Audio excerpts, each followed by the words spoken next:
پھر آپ فرماتے ہیں خدا تم سے کیا چاہتا ہے؟ یہی کہ تم نوع انسان سے عدل کے ساتھ پیش آیا کرو، پھر اس سے بڑھ کر یہ ہے کہ ان سے بھی نیکی کرو جنہوں نے تم سے کوئی نیکی نہیں کی، پھر اس سے بڑھ کر یہ ہے کہ تم مخلوق خدا سے ہنسی ہمدردی کے ساتھ پیش آؤ کہ گویا تم ان کے حقیقی رشتہ دار ہو، جیسا کہ مائیں اپنے بچوں سے پیش آتی ہیں، کیونکہ احسان میں ایک خود نمائی کا مادہ بھی مخفی ہوتا ہے، اور احسان کرنے والا کبھی اپنے احسان کو جتلا بھی دیتا ہے، لیکن وہ جو ماں کی طرح طبی جوش سے نیکی کرتا ہے وہ کبھی خود نمائی نہیں کر سکتا۔ پس آخری درجہ نیکیوں کا طبی جوش ہے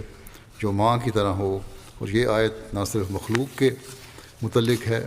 بلکہ خدا کے متعلق بھی ہے۔ خدا سے عدل یہ ہے کہ اس کی نعمتوں کو یاد کر کے اس کی فرمانبرداری کرنا، اور خدا سے احسان یہ ہے کہ اس کی ذات پر ایسا یقین کر لینا کہ گویا اس کو دیکھ رہا ہے، اور خدا سے اطاعت ذی القربیٰ یہ ہے